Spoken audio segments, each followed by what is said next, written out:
Assalamualaikum warahmatullahi wabarakatuh. Alhamdulillahi rabbil alamin. Alhamdulillahi wa la ilaha illallah. Alhamdulillahi wa la hawla wa la quwata illa billah. Allahumma sholli ala Muhammad wa ala ali Muhammad. Hasbunallahu wa ni'mal wakil. Ni'mal maula wa ni'man nasir. Ya jal jalali wal ikram. Insyaallah pada kesempatan kali ini kita akan membicarakan tentang sejarah penetapan kalender tahun Hijriah.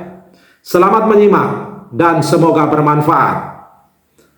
Saudara-saudaraku yang baik hati, saat ini kita berada di penghujung bulan Zulhijjah, bulan ke-12 dari kalender Hijriah. Tidak lama lagi, insya Allah kita akan memasuki tahun baru Hijriah. Momen yang sangat pas untuk mempelajari kembali sejarah penetapan tahun Hijriah. Kalender Hijriah adalah penanggalan Rabbani yang menjadi acuan dalam hukum-hukum Islam seperti haji, puasa, haul zakat, idah talak atau cerai, dan lain sebagainya, dengan menjadikan hilal sebagai acuan awal tahun. Allah Subhanahu wa taala berfirman, "Yas'alunaka 'anil ahillah, qul hiya mawaqitu lin-nasi wal hajj." Yang artinya, mereka bertanya kepadamu Muhammad tentang bulan sabit atau hilal. Katakanlah, itu adalah petunjuk waktu bagi manusia dan ibadah haji. Quran Surat Al-Baqarah surat kedua ayat 189. Sebelum penanggalan Hijriah ditetapkan, masyarakat Arab dahulu menjadikan peristiwa-peristiwa besar sebagai acuan tahun. Tahun renovasi Ka'bah misalnya, karena pada tahun tersebut Ka'bah direnovasi ulang akibat banjir. Tahun Fijar, karena saat itu terjadi perang Fijar. Tahun Fil atau gajah, karena saat itu terjadi penyerbuan Ka'bah oleh pasukan bergajah. Oleh karena itu, kita mengenal tahun kelahiran dari Rasulullah Muhammad SAW dengan istilah tahun Fil atau tahun gajah. Untuk acuan bulan, mereka menggunakan sistem bulan Qamariyah, yaitu penetapan awal bulan berdasarkan fase-fase bulan. Sistem penanggalan seperti ini berlanjut sampai ke masa Rasulullah SAW dan Khalifah Abu Bakar As-Siddiq radhiyallahu anhu. Barulah di masa Khalifah Umar bin Khattab radhiyallahu anhu ditetapkan kalender Hijriah yang menjadi pedoman penanggalan bagi kaum muslimin. Saudara-saudaraku yang baik hati, selanjutnya mari kita bicarakan tentang latar belakang penetapan penanggalan tahun Hijriah. Berawal dari surat-surat tak bertanggal yang diterima oleh Abu Musa al-Asy'ari radhiyallahu anhu sebagai gubernur Basrah kala itu, dari Khalifah Umar bin Khattab sebagai Amirul Mukminin di Madinah. Abu Musa mengeluhkan surat-surat tersebut kepada sang khalifah melalui sepucuk surat yang berisi, "Telah sampai kepada kami surat-surat dari Anda tanpa tanggal." Dalam riwayat lainnya disebutkan, "Telah sampai kepada kami surat-surat dari Amirul Mukminin, namun kami tidak tahu apa yang harus kami perbuat terhadap surat-surat itu. Kami telah membaca salah satu surat yang dikirim di bulan Sa'ban. Kami tidak tahu apakah Sa'ban tahun ini ataukah tahun kemarin." Karena kejadian inilah kemudian Umar bin Khattab radhiyallahu anhu mengajak para sahabat untuk bermusyawarah menentukan kalender yang nantinya menjadi acuan penanggalan bagi kaum muslimin. Saudara-saudaraku yang baik hati, dalam musyawarah Khalifah Umar bin Khattab dengan para sahabat, muncul beberapa usulan mengenai patokan awal tahun. Ada yang mengusulkan penanggalan dimulai dari tahun diutusnya Nabi Shallallahu Alaihi Wasallam. Sebagian lagi mengusulkan agar penanggalan dibuat sesuai dengan kalender Romawi, yang mana mereka memulai hitungan penanggalan dari masa Raja Iskandar atau Alexander. Yang lainnya mengusulkan dimulai dari tahun hijrahnya Nabi Shallallahu Alaihi Wasallam ke kota Madinah. Usulan ini disampaikan oleh sahabat Ali bin Abi Thalib radhiyallahu anhu. Hati Umar bin Khattab radhiyallahu anhu ternyata condong kepada usulan dari Ali bin Abi Thalib radhiyallahu anhu tersebut. Peristiwa hijrah menjadi pemisah antara yang benar dan yang batil. Jadikanlah ia sebagai patokan penanggalan, kata Umar bin Khattab radhiyallahu anhu menyampaikan argumentasi. Akhirnya, para sahabat pun sepakat untuk menjadikan peristiwa hijrah sebagai acuan tahun. Dalil mereka adalah firman Allah Subhanahu wa taala, "La masjidun ussisa 'ala taqwa min awwali yaumin ahaqqu an taquma fih." Yang artinya, sungguh masjid yang didirikan atas dasar takwa sejak hari pertama adalah lebih pantas engkau melaksanakan sholat di dalamnya. Quran surat At-Taubah surat ke-9 ayat 108. Para sahabat memahami makna kalimat sejak hari pertama dalam ayat adalah hari pertama kedatangan hijrahnya Nabi Shallallahu Alaihi Wasallam, sehingga momen tersebut pantas dijadikan acuan awal tahun kalender Hijriah. Al-Hafiz Ibnu Hajar Al-Asqalani rahimahullah di dalam kitab Fathul Bari menyatakan, dan As-Suhaili memberikan tambahan informasi, para sahabat sepakat menjadikan peristiwa hijrah sebagai patokan penanggalan karena merujuk kepada firman Allah Ta'ala, yakni Quran surat At-Taubah surat ke-9 ayat 108. Sudah suatu hal yang maklum, maksud hari pertama dalam ayat ini bukan berarti tak menunjuk pada hari tertentu, namun jelas ia dinisbatkan pada sesuatu yang tidak tersebut di dalam ayat, yaitu hari pertama kemuliaan Islam. Hari pertama Nabi Shallallahu Alaihi Wasallam bisa menyembah Robnya dengan rasa aman. Hari pertama dibangunnya masjid.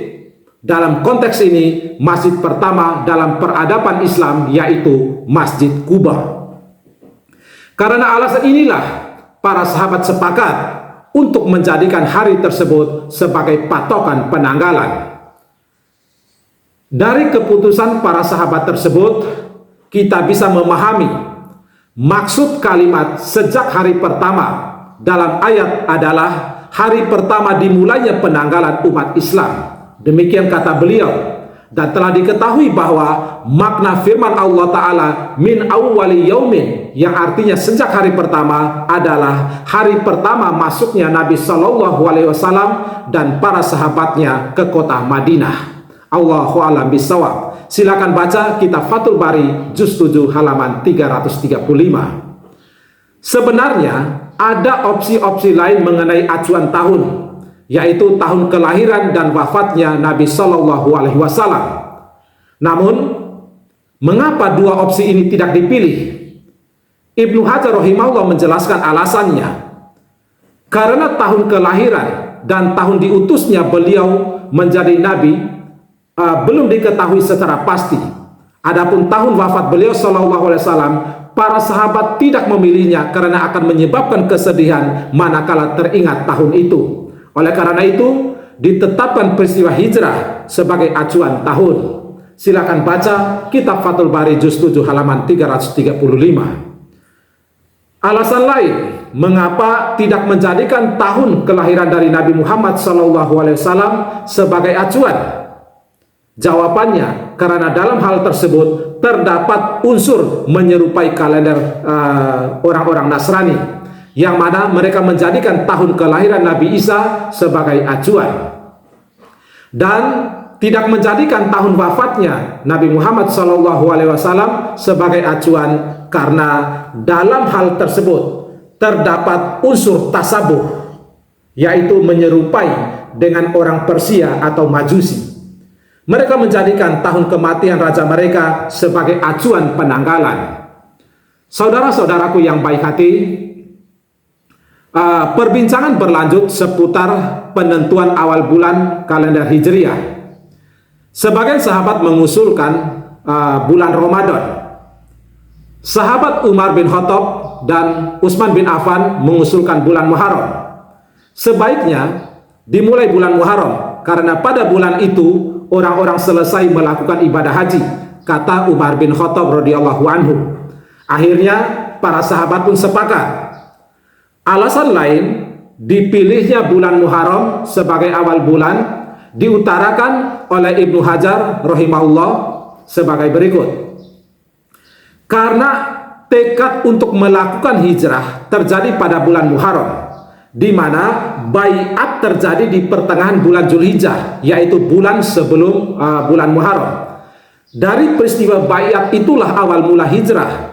Bisa dikatakan hilal pertama setelah peristiwa baiat adalah hilal bulan Muharram, serta tekad untuk berhijrah juga terjadi pada hilal bulan Muharram. Karena inilah Muharram layak dijadikan awal bulan.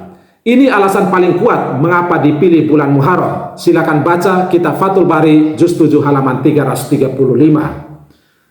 Dari musyawarah tersebut ditentukanlah sistem penanggalan untuk kaum muslimin yang berlaku hingga hari ini, dengan menjadikan peristiwa hijrah sebagai acuan tahun dan bulan Muharram sebagai awal bulan. Oleh karena itu, kalender ini populer atau terkenal dengan sebutan kalender Hijriah, yang nama-nama bulannya secara berurutan yakni Muharram, Safar, Rabiul Awal, Rabiul Akhir, Jumadil Awal, Jumadil Akhir, Rajab, Sa'ban, Ramadan, Syawal, Zulqa'dah, dan Zulhijjah. Saudara-saudaraku yang baik hati, ada beberapa pelajaran yang bisa kita petik dari kisah penetapan penanggalan Hijriah di atas. Pelajaran yang pertama, kalender Hijriah ditetapkan berdasarkan ijma atau kesepakatan para sahabat, dan kita tahu bahwa ijma merupakan dalil qat'i yang diakui di dalam Islam. Yang kedua, sistem penanggalan yang dipakai oleh para sahabat adalah bulan Qamariyah. Hal ini diketahui dari surat Umar bin Khattab yang ditulis untuk Abu Musa al-Asy'ari. Di situ tertulis bulan Sa'ban, hanya saja tidak diketahui tahunnya. Pelajaran atau hikmah yang ketiga, para sahabat menjadikan kalender Hijriah sebagai acuan penanggalan di dalam segala urusan kehidupan mereka, baik urusan ibadah maupun urusan dunia, sehingga memisahkan penggunaan kalender Hijriah antara urusan ibadah dengan urusan dunia adalah tindakan yang menyelisih konsensus dari para sahabat. Seyogianya bagi seorang muslim menjadikan kalender Hijriah sebagai acuan penanggalan dalam kesehariannya. Yang keempat, kalender Hijriah merupakan syiar Islam yang membedakannya dengan agama-agama lainnya. Demikian yang bisa kami sampaikan pada kesempatan kali ini. Wallahu a'lam bishawab. Saudara-saudaraku yang baik hati, demikianlah pembicaraan kita kali ini. Semoga Allah Subhanahu wa Ta'ala mengampuni segala dosa kita dan memaafkan segala kesalahan kita di tahun ini. Dan semoga Allah Subhanahu wa Ta'ala mengaruniakan kepada kita umur yang panjang dengan kesehatan yang prima, rezeki yang luas, dan senantiasa istiqomah di dalam ketaatan yang paripurna hanya kepadanya. Amin ya rabbal alamin. Akhirul kalam. Subhanakallahumma wa bihamdika asyhadu an la ilaha illa anta astaghfiruka wa atubu ilaik. Barakallahu fina, semoga Allah memberkahi kita semua. Sahalallahu lana khairan haitsu ma kunna. Semoga Allah memudahkan kita di dalam kebaikan dimanapun kita berada. Wassalamualaikum warahmatullahi wabarakatuh.